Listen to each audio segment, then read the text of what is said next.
오늘 우리가 함께 볼 하나님의 말씀은 민수기 5장 29절부터 31절까지 말씀입니다.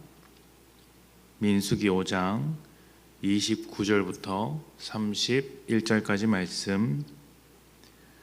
29절입니다. 이는 의심의 법이니 아내가 그의 남편을 두고 탈선하여 더럽힌 때나 또는 그 남편이 의심이 생겨서 자기의 아내를 의심할 때에 여인을 여호와 앞에 두고 제사장이 이 법대로 행할 것이라. 남편은 무죄할 것이요 여인은 죄가 있으면 당하리라. 아멘.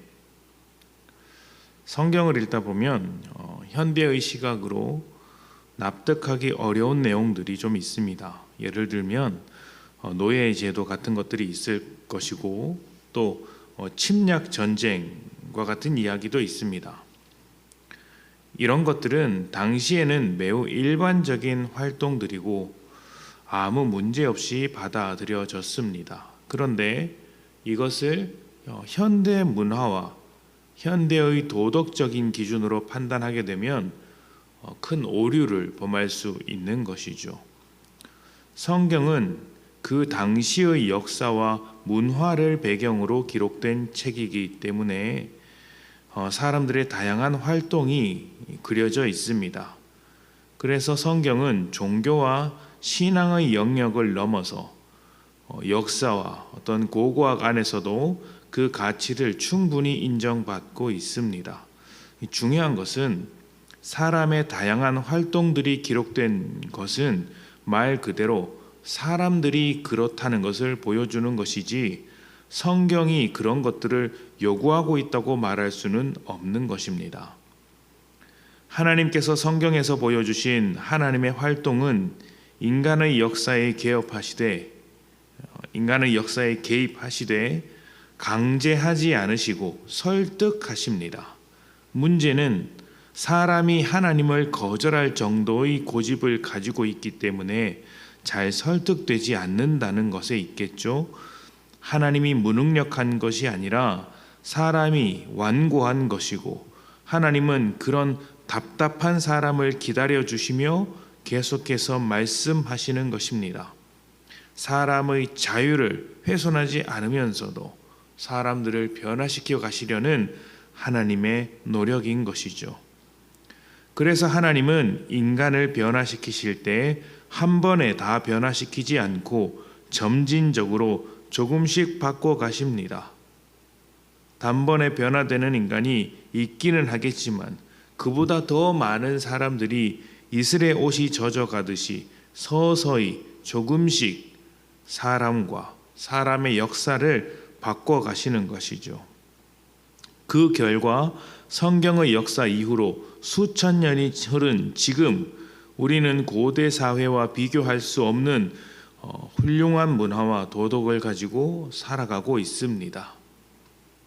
이런 이해를 가지고 오늘 말씀을 보면 보다 쉽게 이해할 수 있습니다. 오늘 말씀은 아내의 외도에 대하여 남편이 의심하는 경우에 이렇게 하라는 말씀입니다. 핵심은 남편이 의심을 하고 있다는 것이죠. 그런데 이 말씀이 좀 이상합니다. 평소의 성경 내용과는 좀 다르게 무슨 주술을 하는 것 같기도 하고 미신적인 행동을 하는 것 같기도 하기 때문입니다. 우리가 읽은 것은 민수기 5장 29절부터 31절이지만 그 앞에 11절부터의 말씀을 우리가 이제 살펴보면 묵상하는 본문을 살펴보면 이렇게 이제 내용이 정리되어 있습니다.